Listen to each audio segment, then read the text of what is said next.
सोते हुए व्यक्ति को 3 बार आपने आवाज लगाई, उठ पड़ा, 2 बार 4 बार, नहीं हट जाती है, जल दिखाई देने लगती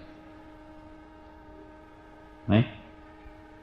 तो जैसे पत्थर के फेंकने से काई हटी और जल दिखाई दिया, इसी तरह जब आपने किसी का नाम लेकर पुकारा तो शब्द ने जाकर के निद्रा को ठोकर मारा, उसको अलग किया और सोते को जगा करके उसको आपके सामने खड़ा कर दिया। शब्द की शक्ति है, उसने निद्रा को हटाया और उसको प्रबुद्ध किया कि तुमको कोई आवाज दे रहा है।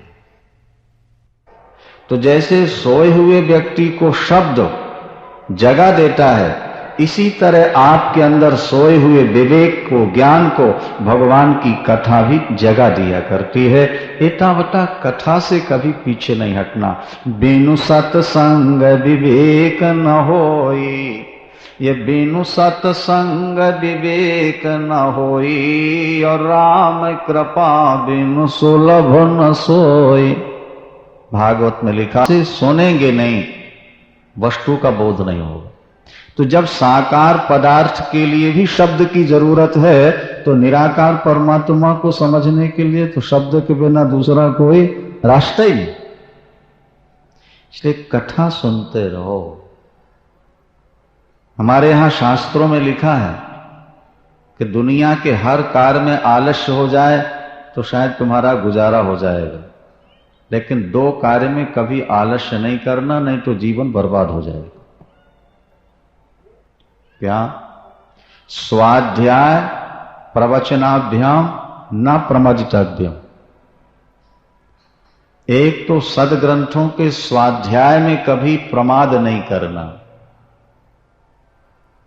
आज लोग अखबार बहुत पढ़ते हैं, एक एक लाइन देखते हैं, उपन्यास पढ़ते हैं, दुनिया की गंदी पुस्तकें पढ़ते हैं, लेकिन रामायण गीता भागवत को कभी गौर से नहीं पढ़ते। शास्त्र कहते हैं कि स्वाध्याय का टाइम मिलेगा, नहीं मिलेगा? बोलो भाई। हाँ, फिर आप कहोगे हम बिजी हैं, नहीं जा सकते। आप टाइम निकाल सकते हैं, लेकिन ये प्रमाद है आपका जो कहते हैं कि हमको टाइम नहीं मिला, हम बहुत बिजी। स्वाध्याय और प्रवचन में कभी प्रमाद नहीं करना। हमको धार्मिक ग्रंथ पढ़कर ही सोना है। हमें महापुरुषों के प्रवचनों से लाभ उठाना।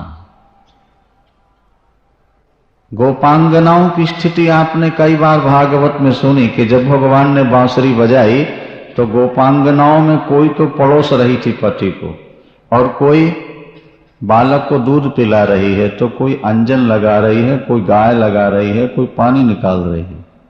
लेकिन जो जैसी थी उसी परिस्थिति में छोड़ के भाग पड़ी।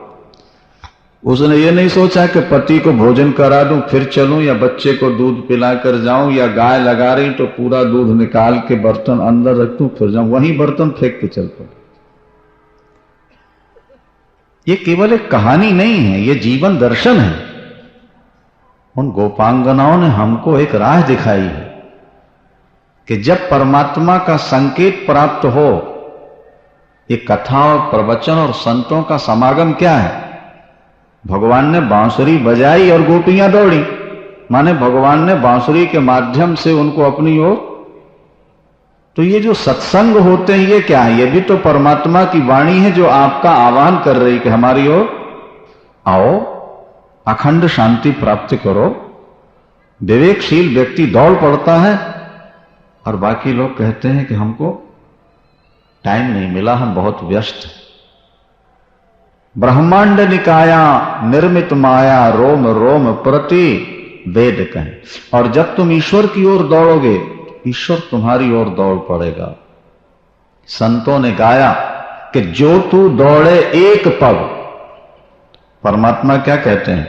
जो तू दौड़े एक पग तो मैं दौड़ूं 60, और पाछे पाछे मैं फिरूं कभी न छोड़ूं साथ। जहां भक्त मेरो पग धरे वहां धरूं मैं हाथ, और पाछे पाछे मैं फिरूं कभी न छोड़ूं साथ। मेरा भक्त जहां पैर रखने वाला होता है ना, प्रभु कहते मैं पहले हाथ रख देता हूं ताकि मेरे भक्त के पैर में कांटे कंकड़ चुभ न जाए। अरे वो दया का समुद्र है, उसने तुम्हें जिंदगी दी है भजन के लिए और तुम गंदगी में उसको बिता रहे हो। किसी संत ने कहा जिंदगी मिली है बंदगी के लिए और तुम उसको बिता रहे हो गंदगी में। जिंदगी में बंदगी करना सीखो, मानव जीवन भजन के लिए मिला हुआ है। अभी आप स्वामी जी से सुन रहे थे कि खाना पीना सोना रोना डरना मरना और बाल बच्चे पैदा करना तो पशु भी जानता है। अगर इंसान बन के आप वही करते रहे तो फिर उनमें और हम में अंतर क्या रहा। बल्कि गोस्वामी तुलसीदास जी तो कहते हैं कि उन व्यक्तियों से गधे कुत्ते शुअर अच्छे हैं जो नर्तन पाकर भगवान का भजन नहीं करते, परोपकार नहीं करते, दया और धर्म जिनके जीवन में नहीं। ते ही ते खर शूकर स्वान भले, क्या खर माने गधे को कहते हैं। ते ही ते खर शूकर स्वान भले और जड़ता बस ते न कहे कछुए कि तुलसी जी ही राम सुनेह नहीं सो सही पशु पूछ विषाण न द्वे और जननी कत भार मुई 10 मास और भाई की न बाझ गई की न च्वे और जरी जाहु सो जीवन जाने की नाथ जिये जग में तुम्हारो बिन्न है। आप डॉक्टर हैं, कलेक्टर हैं, मिनिस्टर हैं, ये विद्या आपकी केवल वर्तमान जीवन के लिए है। क्या समझे? केवल इस जीवन को सुखी बना सकती है आपकी विद्या, लेकिन आने वाले जीवन के लिए तो केवल ये विद्या साथ देगी जहां बैठे हो। पहले भी हमने एक दृष्टांत आपको सुनाया है। एक केवट यात्रियों को नदी पार करता है। नौका पर 3 व्यक्ति बैठे, एक डॉक्टर, एक इंजीनियर, हाँ, और एक वकील साहब। क्या? वकील साहब ने केवट से पूछा, क्यों भाई, मर्डर का केस हो जाए तो कौन सी धारा लगेगी, 302 को 307? उसने कहा, साहब हम मूर्ख आदमी, हमको क्या पता कौन सी धारा लगती है। अच्छा, अगर कचहरी में केस लड़ना पड़ा तो क्या बोलेगा? बोले, साहब हम क्या बोले? बोले, तूने 4 आना जिंदगी तो ऐसे ही खराब कर दी। अरे तू इंसान बना था तो कुछ कानून का ज्ञान तो होना चाहिए था। तब तक डॉक्टर साहब ने कहा कि अगर मलेरिया आ जाए तो कौन सी दवा बढ़िया है कि दोबारा ना आने पाए? बोले, साहब हमको क्या पता, मूर्ख आदमी, तो डॉक्टर साहब जो लिख के दे देंगे हम खा लेंगे। बोले, यार जब तुमको मलेरिया की बीमारी का भी इलाज नहीं मालूम तो तुम्हारी 4 आना जिंदगी। इंजीनियर महोदय बोले कि अगर 12x14 का कमरा बनाना हो केवट साहब, तो कितनी ईंट, कितना रोड़ा, कितने सीमेंट, कितना लोहा लगेगा, बता सकते हो? बोले, साहब हमको क्या पता, हमारा तो काम नौका चलाने का पार। अरे बोले, 4 आना जिंदगी। कितने आने चली गई भैया? 12 आना। तब तक नौका बीच में आकर के जल के भंवर में फंस गई। तो केवट ने कहा, सांप तैरना जानते हैं आप लोग के नहीं? नौका डूबने वाली है। अरे बोले, भैया तोबा तोबा, हमको तैरना नहीं आता। तो केवट ने कहा, साहब हमारी तो 12 आना गई, आपकी तो 16 ही आना गई। मारी छलांग, वो किनारे पहुंच गया और तीनों डूब गए। बोले, हमारी तो 12 आना गई और आपकी डूबो। ये हमारे आपके लिए संकेत है। तुम दुनिया के कितने बड़े ऑफिसर बन जाओ, कितने रुपया कमाने वाले बन जाओ, लेकिन अगर भावसागर पार होने की विद्या तुम्हारे पास नहीं है तो तुम्हारी सारी जिंदगी बेकार। तुलसीदास जी क्या कहते हैं कि झूठो है झूठो झूठो जग, ये संत कहंत जे अंत लहा है, और ताही सहे 60 कोटिक संकट काढ़त दंत करंत हाहा है, और जाने पनी को गुमान बड़ो। ध्यान से सुने शब्दों को, ये जाने पनी को गुमान बड़ो, पर तुलसी के विचार गंवार महा है, और जाने की जीवन जान न जाने, तो जान कहावत जानो कहा है। तुम दुनिया की दृष्टि में बुद्धिमान हो सकते हो, अपनी दृष्टि में बुद्धिमान हो सकते हो, लेकिन अगर तुमने ईश्वर जीवन में जानकी नाथ को नहीं जाना तो तुमने कुछ नहीं जाना। ईश्वर को नहीं जाना तो कुछ नहीं जाना। और ईश्वर को तुमने समझ लिया तो तुम अंगूठा छाप भी डॉक्टरेट की उपाधि वालों से बढ़िया हो। क्या समझो?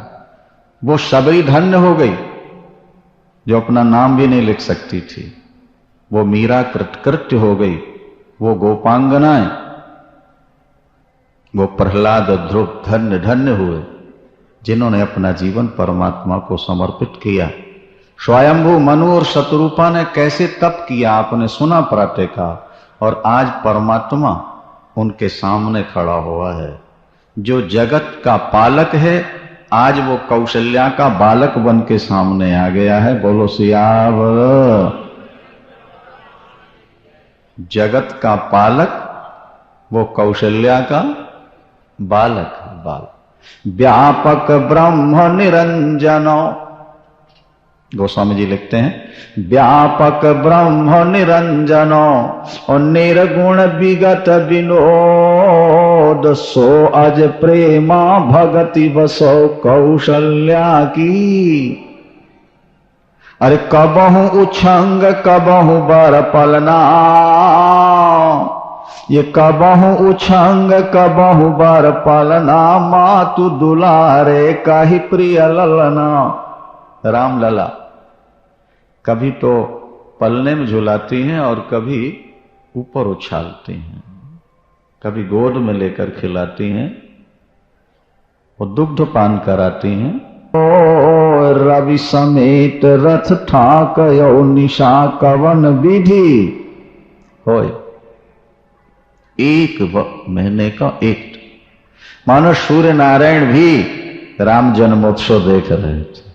अवध का आनंद। भगवान शंकर कहते हैं पार्वती मैंने तेरे से चोरी की नहीं, जाना था अवध और तुझसे बोल गया कि जा रहा हूं नीलगिरी, और काग भुसुंडी को लेकर अयोध्या चला गया और वहां जाकर ब्राह्मण बन गया और जगह जगह आप बधाई बज रहे थे। हाँ, जय जय श्री रामचंद्र अवध के दुलारे, अवध के दुलारे, जय जय श्री।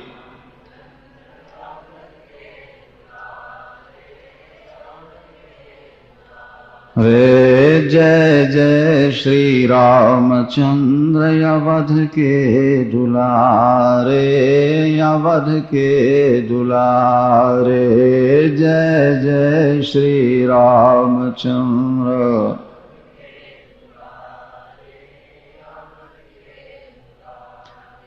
अवध के दुलारे प्यारे, अवध के दुलारे, अवध के हे अवध के दुलारे प्यारे, अवध के दुलारे, अवध के रे जय जय श्री रामचंद्र, जय जय श्री रामचंद्र, अवध के दुलारे, अवध के दुलारे, जय जय।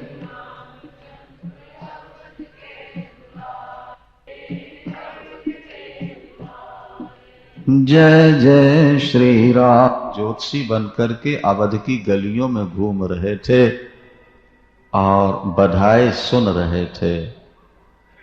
मनुज रूप जाने नहीं को, मनुष्य रूप में हमको कोई जानता नहीं था और हम गलियों में घूम घूम कर बधाई सुन रहे थे। बधाई सुनते कान तो तृप्त हो रहे थे, लेकिन दर्शन के लिए नेत्र तरस रहे थे कि अवध आए हैं तो राम लला के दर्शन तो कर जाएं, बिना दर्शन के वापस कैसे जाएं। लेकिन रामलला तो महलों के अंदर है। महाराज ने बड़ी कड़ी सुरक्षा व्यवस्था कर रखी है, क्योंकि वृद्धावस्था में पुत्र हुआ ना। महाराज ने कितना दान दिया, रामायण में लिखा है कि महाराज दशरथ ने सब कुछ दान कर दिया। प्रभु राम के जन्मोत्सव, सारवस दान दीन सब काहो, और जो पावा राखा नहीं ताहो, सब कुछ देते। जब आप परमात्मा की ओर चल पड़ोगे और आपके मन में कोई स्वार्थ ना हो, तो परमात्मा फिर कमी नहीं लगाता कभी किसी भी वस्तु। भगवान शंकर सोचने लगे दर्शन कैसे हो। एक जुक्ति निकाली, ज्योतिषी बन गए, काकभुसुंडी को शिष्य बनाया और बोले बेटा तुम गुरुजी का प्रचार करो। नहीं, चेले ही गुरु को ऊपर उठाते हैं और वही गुरु को, ये ध्यान रखना, लायक शिष्य होते हैं तो गुरु की महिमा गा गा करके ऊपर उठा ले जाते हैं, और नालायक हो जाए तो नीचे ले आए। बोले बेटा बिना चेलों के गुरु का प्रचार नहीं होता है ना। गुरु स्वयं कहे हम बड़े हैं तो उसका अभिमान हो, तुम जाओ। काकभुसुंडी निकले और हमारे गुरुजी भविष्य वक्ता है, 100 जन्म का हाल बता सकते हैं। फिर क्या बात थी, लोग हाथ दिखाने लगे। और भगवान शंकर तो फिर शंकर ही है ना, तीनों जन्म, भूत भविष्य वर्तमान। और जब बताना प्रारंभ किया तो वो बात चलते चलते कौशल्या मां तक पहुंच गई। तो कौशल्या मां ने कहा कि जल्दी बुला ले उनको, अपने ललन का हाथ दिखाए दें, क्या भविष्य लिखा हुआ है। एकदम दासी दौड़ के आई, काकभुसुंडी से कहा कि गुरुजी को पिछले दरवाजे से, क्योंकि आगे तो भीड़ भाड़ बहुत है ना। काकभुसुंडी दौड़े दौड़े आए, बोले गुरुजी बात बन गई। वह मां कौशल्या मां ने आवाहन किया, पिछले दरवाजे से गए, आसन दिया और बैठा। गोस्वामी जी लिखते हैं गीतावली में, अवध आज आदमी एक आयो, बूढ़ो बड़ो प्रमाणिक ब्राह्मण, शंकर नाम सुना। सुन शिशु बचन, कौशल्या भीतर भवन बुलाए। आसन दे, आसन दिया, पूजन हुई। और मेले चरण चारि चार्यो सुत, क्या मेले चरण चार चार्यो सुत, और माथे हाथ देवाए। कौशल्यामा ने चारों पुत्रों को लाके चरणों में प्रणाम कराया। बोले महाराज सिर पर हाथ, तपस्वी का हाथ सिर पर पड़े, पीठ पर पड़े तो प्रणाम करने वाले का मंगल होता है। भगवान शंकर गदगद हो गए, हमारे प्रभु दयालु, हाँ कैसी मां को प्रेरणा दे दी, सिर पर हाथ रखा। अरे मैं तो चरणों का जल सिर पर लिए घूम रहा हूं और आज हाथ भी रखना पड़ रहा है मुझे, करके देखो तो क्या आपकी लीला है। कौशल्याम्बा ने कहा बाबा हाथ देख के जानते हैं आवर है मैया, 100 जन्म का हाल बता दूं। देख बड़ी सुंदर बात लिखी गोस्वामी जी ने। गोस्वामी जी लिखते हैं कि भगवान शंकर गोद में ले लिए राम को और एक एक रेखा देखते हैं। देखने की क्या जरूरत थी, भगवान शंकर से कुछ छुपा है क्या? लेकिन वो रेखाओं के बहाने भगवान के एक एक अंग का दर्शन और स्पर्श का आनंद ले रहे थे। और कैसे किन किन तपस्याओं से, किन किन आराधनाओं से भगवान प्रकट हुए ये सुनाया। इसके बाद इनके द्वारा कैसे ताड़का वध होगा, कैसे विश्वामित्र के यज्ञ की रक्षा होगी, ये कैसे धनुष तोड़ेंगे और सिया के साथ विवाह कैसे, बस इससे आगे नहीं, क्योंकि इसके आगे तो वनवास है। अगर वनवास सुना दूंगा तो मां आज से रोना प्रारंभ कर देगी। मैं सुख देने और लेने आया हूं, दुख देने नहीं आया। इसलिए जो सुख देने की बात वो तो सुना दी, लेकिन जो बात दुख देने वाली उसको छुपा दी। समझदार व्यक्ति वही है जो दूसरे को सुख देने वाली बात करे। और कुछ लोगों का स्वभाव होता है कि ऐसी चटकीली भड़कीली बात कहेंगे कि सामने वाले को सुनकर के थोड़ा पीड़ा हो, चौंक जाए। ये आदत बहुत गंदी है। कई लोगों को हमने देखा, बात छोटी सी होगी लेकिन उसको लंबी करके सुनाए, क्या है? और बाद में कहेंगे कोई बात नहीं, चिंता नहीं, मैं सब ठीक कर लूंगा। बोलो सिया नहीं। आप समस्या उलझी हुई तो हमें सुनाते हो, आपने समस्या सुलझाई कौन सी ये तो हमें सुनाओ। बोलो सियावर। क्या भैया? भगवान शंकर ने सोचा वही बात सुनाओ जिससे मां प्रसन्न हो जाए। कौशल्या मां बड़ी प्रसन्न हुई, बहुत कुछ दान दक्षिणा। ज्योतिषी बने थे तो लेना पड़ा, पर मन में तो यही था कि दर्शन से बड़ी दक्षिणा और क्या हो सकती है मां। भगवान शंकर वापिस आए, गुरुवर वशिष्ठ ने आकर भगवान का नामकरण संस्कार किया है। बड़ी सुंदर बात लिखी है, विस्तार का समय नहीं है ना, रामायण का विस्तार करें तो 24 कैसेट में तो क्या 100 कैसेट में भी पूरे नहीं हो पाएगा, समझे कि नहीं? तो वहां लिखा है कि जब गुरुवर वशिष्ठ आए और भगवान राम का दर्शन किया ना भैया, नाम रखने आए थे ना, बोले ही नहीं पाए, आंखों से छर छर आंसू निकल आए। महाराज दशरथ को ऐसा लगा कि शायद कोई ग्रह अनुकूल नहीं है, कुंडली में कोई ग्रह अनुकूल नहीं है, इसीलिए गुरुदेव बताने में संकोच करते हैं। तो महाराज ने कहा, गुरुदेव मैं अपना सारा राज निछावर कर सकता हूं, जो अनुष्ठान आप बताएंगे मैं कराऊंगा, आप बताने में संकोच न कीजिए, नाम रखिए और ग्रह कैसे हैं बता दीजिए। वशिष्ठ जी ने कहा, राजन सही बताऊं क्या? बोले हाँ गुरुदेव बताइए। बोले मैं आया तो था इनका नाम रखने, लेकिन इनकी सुंदरता देखकर मैं अपने नाम भूल गया, मुझे ही पता नहीं लगा मेरा नाम क्या है, इनका नाम कैसे बताऊं तुम्हें, मैं तो किसी और आनंद में डूब गया। ये इतने सुंदर हैं तुम्हारे राम, इनका दर्शन करते मैं आनंद में डूब गया। जैसे सूर्य प्रकाश का केंद्र है, चीनी मिठास का केंद्र है, समुद्र जल का केंद्र है, इसी तरह परमात्मा आनंद का केंद्र है। निशालवलेसा, वो डायरेक्ट राम को नहीं चाह रहा, पर इनडायरेक्ट तो राम ही का भक्त है वो। तब शिष्यों का समाधान हुआ।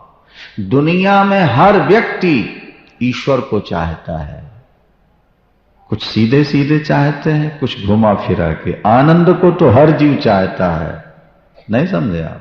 जैसे मिठास और मिश्री ये दो नहीं है, जल और तरंग ये दो नहीं, एक ही है। इसी तरह से आनंद और ईश्वर ये दो नहीं, ईश्वर ही आनंद है, आनंद ही ईश्वर।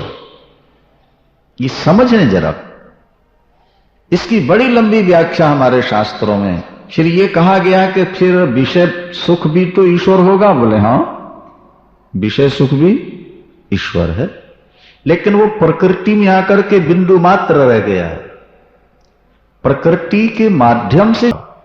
और भगवान विष्णु के अवतार हैं भरत। भरत का नाम ले लो या भगवान नारायण का नाम ले लो, एक समान। जो भरत का नाम जपते हैं वो भूखे कभी नहीं मरते हैं।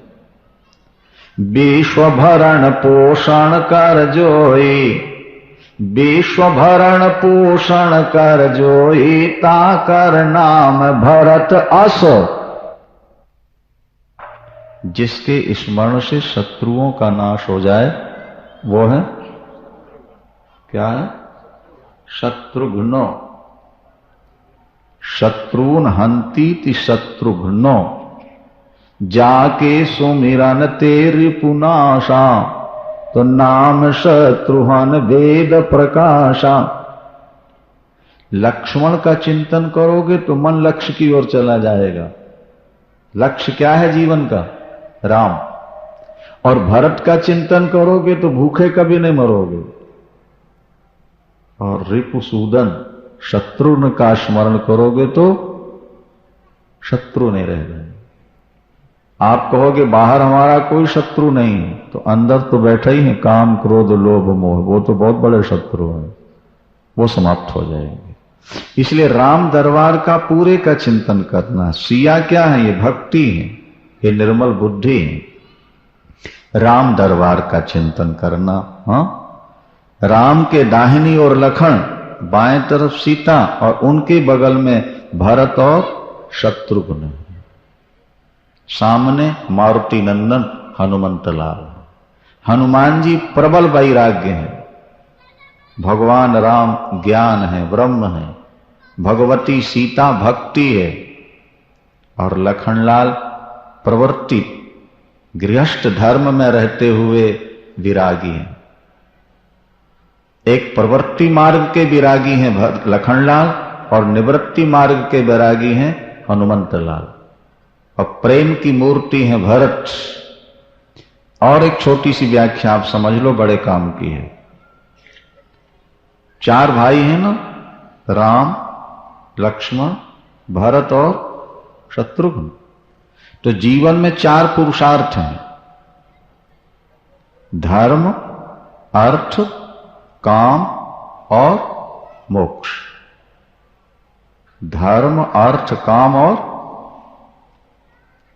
ध्यान से सुनना है ना।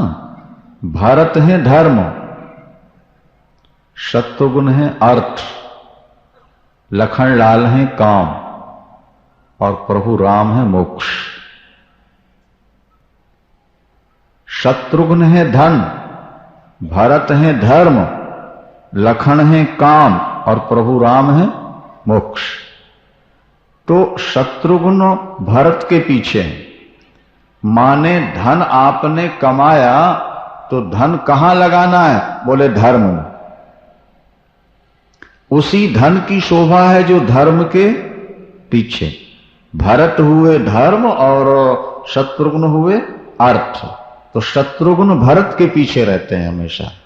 तो आप जो धन कमाएं वो धर्म के पीछे लगा रहे, धर्म कार्य होता रहे। और लक्ष्मण है काम, और राम जी है मोक्ष। मन में कामना जो हो वो मुक्ति की कामना होनी चाहिए, ईश्वर को प्राप्त करने की कामना हो। कामना सदा मोक्ष की हो, और अर्थ सदा धर्म के पीछे लगा हो, और धर्म मोक्ष के पीछे लग जाए, ये आपका जीवन सफल हो जाता है। जब आप धन से धर्म करेंगे तो धर्म से मोक्ष मिलेगा, और जब आपके मन में ईश्वर को पाने की कामना होगी तो आप सदा लखन की तरह राम के साथ हो जाएंगे। ये 4 भाई हैं, और ओंकार में भी 4 मात्राएं हैं, आ, उ, मा और आधा चांद। कितने हुए? 4। तो अकाराक्षर संभूता, अकाराक्षर से लक्ष्मण प्रकट होते हैं, उकार से शत्रुघ्न प्रकट होते हैं, और मकार से भरत होते हैं, और अर्धचंद्र जो है वो भगवान राम। तो जो लोग ओंकार की उपासना करते हैं, उस परम तत्व को पाना चाहते हैं, इन 4 भाइयों का भजन पूजन चिंतन की कथा श्रवण करने वाला तुरीय अवस्था में पहुंच जाएगा, परमात्मा को प्राप्त कर जाएगा। ये 4 ओंकार स्वरूप, चारों के 4। इसलिए राम दरबार का चिंतन करना, परमात्मा का चिंतन, परमात्मा की कथा श्रवण करना, बड़ी गहरी व्याख्याएं हैं। आज लोगों को ना तो उतना सुनने का टाइम है और ना सुनाने का समय रह गया। अब तो सीधी सीधी बातें लोग सुनना ज्यादा पसंद करते हैं। लेकिन इन बातों को अगर समझ लिया जाए तो आपका भजन ज्यादा दृढ़ हो जाएगा। समझकर जो भजन किया जाता है उसमें भाव ज्यादा बनता है। तो भगवान राम ब्रह्म है, ये ओंकार के ही स्वरूप है। ये 4 अवस्थाएं होती हैं, जागृत, स्वप्न, सुषुप्ति और समाधि, तुरीय। जागृत के स्वामी हैं लखन, स्वप्न के स्वामी हैं शत्रुघ्न, और सुषुप्ति के स्वामी हैं भरत, और समाधि के स्वामी हैं राम। अगर आप चारों का चिंतन करते रहेंगे तो आपका जागृत सफल होगा, आपका स्वप्न सफल होगा, आपकी सुषुप्ति सफल होगी और अंत में आप अनायास पूरी अवस्था में समाधि में प्रवेश कर जाएंगे अगर परमात्मा का ठीक ठीक चिंतन आप करते हैं। भगवान राम का नामकरण हुआ है, उसके बाद में भगवान राम बड़े होने लगते हैं और जब वो पैदल चलना सीखते हैं तो कौशल्याम्बा अंगुली पकड़ के भगवान राम को चलना सिखाती है। जो सारे जगत को गति मति स्थिति देता है, आज कौशल्याम्बा उनकी अंगुली पकड़ के चलना सिखाती हैं। पैरों में भगवान के नूपुर हैं, कमर में करधनी है, पीली झंगुलिया है, गले में बग नखा है, घुंघराले घुंघराले बाल, चांद जैसा मुखारबिंद। मैया ने बड़ा सुंदर काजल लगाया है और डिठोना भी लगा दिया। माताएं काजल लगाती, श्रृंगार करती, तो थोड़ा सा काला बिंदु भी गाल में, ठोड़ी में, माथे में कहीं लगा देती है। ये क्यों लगाती हो? बोले मेरे बेटे को कहीं नजर न लग जाए। क्या? मां की नजर न लग जाए, दूसरों की तो छोड़ो। कौशल्याम्बा ने भगवान का श्रृंगार किया। भगवान अब थोड़ा थोड़ा चलने लगे तो अंगुली पकड़ के चलना सिखाती। देखो, कन्या का विवाह हुआ और मां बनने की इच्छा जाग उठती। विवाह होते ही मां बनना चाहती है और जब बालक गर्भ में आता है अंदर ही अंदर बहुत प्रसन्न होते। वो दिन कब आएगा जब मैं अपने लाल का मुख देख पाऊं। पुत्र पैदा जब हो जाता है ना, सारी पीड़ा मां भूल जाती है। पुत्र का मुख देख लिया, अब दूसरी इच्छा जाग उठी, ये चलने कब लगेगा? नहीं, फिर इच्छा जागी कि बोलने कब लगे, फिर इच्छा जागती अब पढ़ने कब लगे, और फिर इच्छा जागी कि बड़ा हो गया तो शादी कब हो जाए, और शादी हो गई तो पोता कब आ जाए। ये क्रम बढ़ता चला जाता है। कौशल्याम्बा भगवान राम की अंगुली पकड़ा के राम को चलना सिखाते हैं। गोस्वामी जी बड़ा सुंदर वर्णन करते हैं, आप लोग सुनिए ना। बोले ठुमक चलत रामचंद्र, अरे ठुमक चलत रामचंद्र, बाजत पैजनिया, बाजत पैजनिया, ठुमक चलत।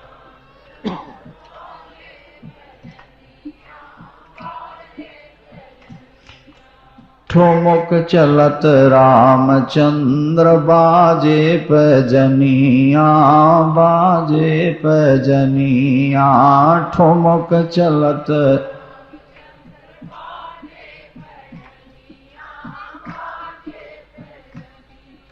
माताएं क्या करती हैं? अंगुली पकड़ के चलाना सिखाती हैं, फिर अंगुली छोड़ा लेती हैं। मेरा बेटा बिना सहारे भी चले।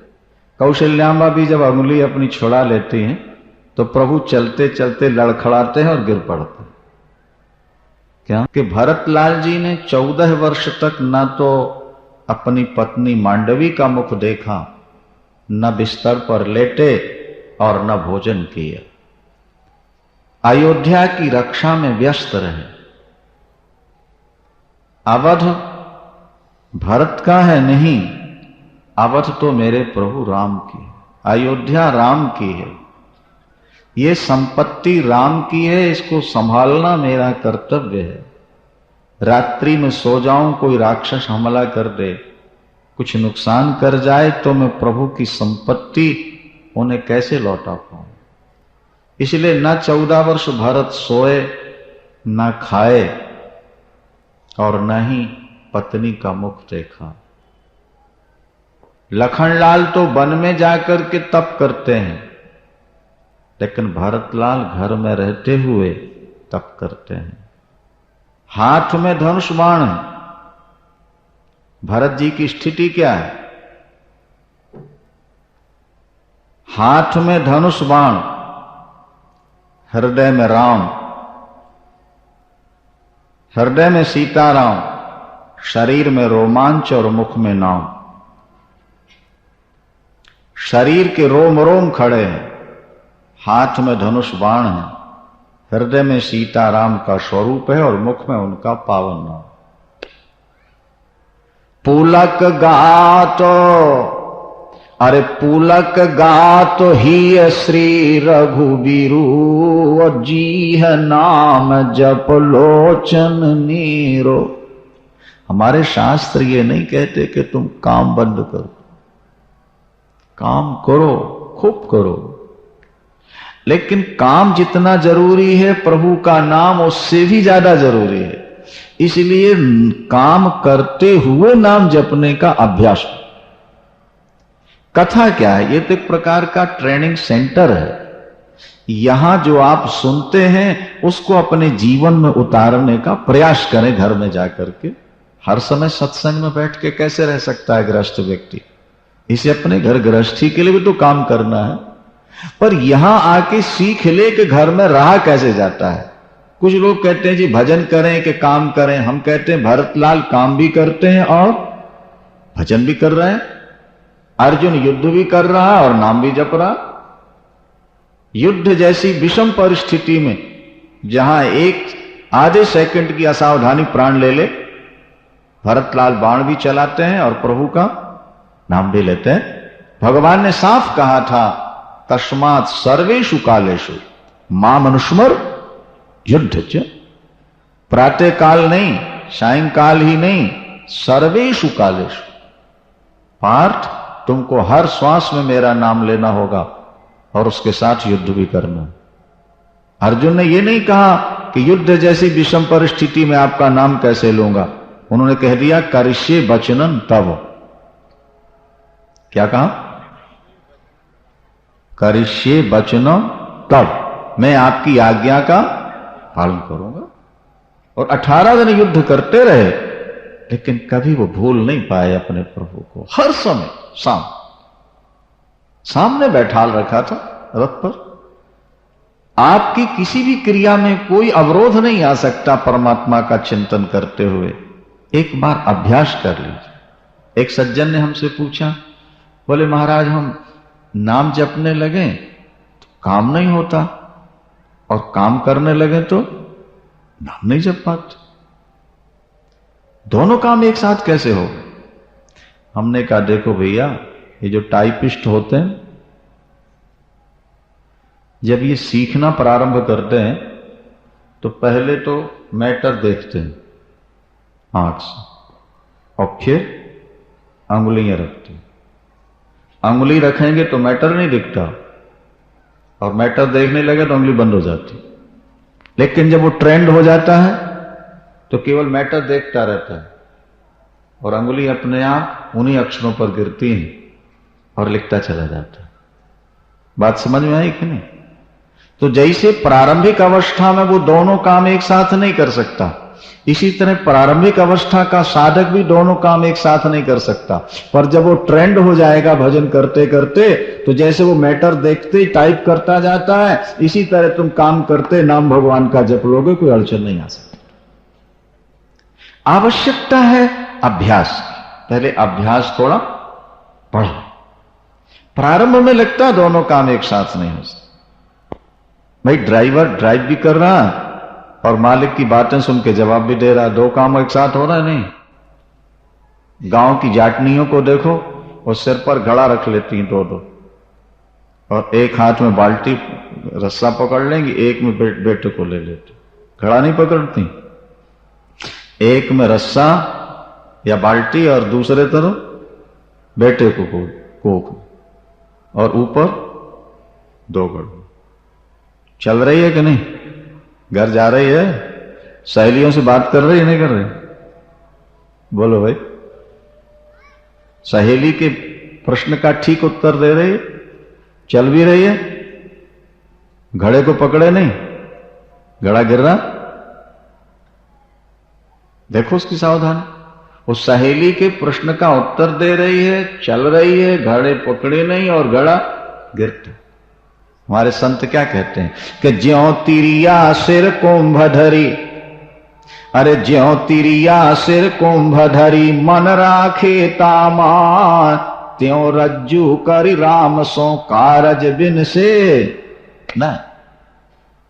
वो दोनों काम एक साथ कर रही, चल भी रही है, उत्तर भी दे रही है, गढ़। कई देवियों को हमने देखा वो भरा हुआ घड़ा या गढ़ भी सिर पर रख लेती हैं और दोनों हाथ भी मटका रहे हैं, पैर भी मटक रहे हैं और वो गढ़ भी गिरती नहीं। वो संभाल है, उसका ध्यान वह, क्रिया भी हो रही है और पात्र भी सुरक्षित है। इसी तरह आप परमात्मा की ओर आइए, परमात्मा का चिंतन भी करते चलें और अपने गृह का कार्य भी करते चलें। ये दोनों जरूरी। हम कहा करते हैं अगर शरीर में केवल ज्ञान इंद्री हो, कर्म इंद्री ना हो तो काम नहीं चलेगा, और कर्मेंद्री हो और ज्ञानेंद्री ना हो तो काम नहीं चलेगा। ज्ञान और कर्म दोनों समान है, 5 ही ज्ञानेंद्री है और 5 ही कर्मेंद्री है। जितना ज्ञान उतना कर्म। इसी तरह से भजन भी और काम भी, ये दोनों बराबर होना चाहिए। ज्ञानेंद्री और कर्मेंद्री को एक बराबर 5-5 बना के प्रभु ने यह संकेत दिया कि जितना कर्म उतना ज्ञान, जितनी क्रिया उतना भजन। जब तक ये तुम्हारे जीवन में स्थिति नहीं आएगी, तुम्हारा जीवन अपूर्ण, पूर्ण नहीं। एक डॉक्टर ने, वैद्य ने हमसे कहा कि मरीजों का इलाज करना भी तो धर्म है। हम कथा सुने कि मरीजों का इलाज करें। हमने कहा धर्म तब है जब बिना फीस लिए तुम सेवा करने लो। बोलो सियावर। और जब तुम 100 रुपया फीस लेते हो, 150 लेते हो, 50 रुपया फीस लेते हो 2 मिनट की, तो वो तुम्हारी सेवा कहां रही? वो तो तुम्हारा स्वार्थ है। कर्म अगर निष्काम है तो वो भजन के समान है, पर अगर कर्म तुम्हारा सकाम है तो भजन अनिवार्य है। सीताराम सीताराम सीताराम।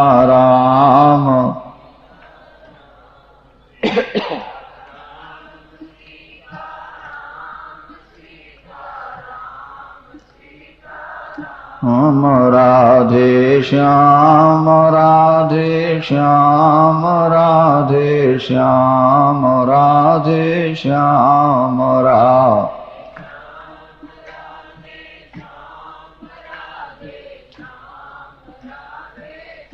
हम राजा राम राजा राम राजा राम राजा राम राम।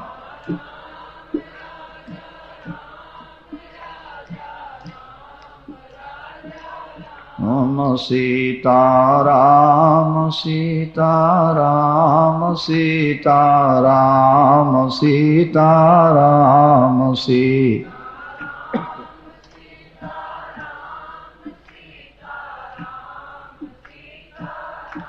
कौशल्याम्बा का एक कड़ा नियम था, जब तक वे अपने इष्ट देवता का पूजन न कर लें तब तक जल ग्रहण नहीं करती थी, पानी भी नहीं पीती। जो व्यक्ति किसी नियम से बंधा नहीं है वो इंसान कहलाने का अधिकारी नहीं। मनुष्य वही है जो किसी भी एक मर्यादा लिया उसका नाम तो घा, तेरा असली घर जो है तुझे प्राप्त हो जाएगा। बोलो सियावर।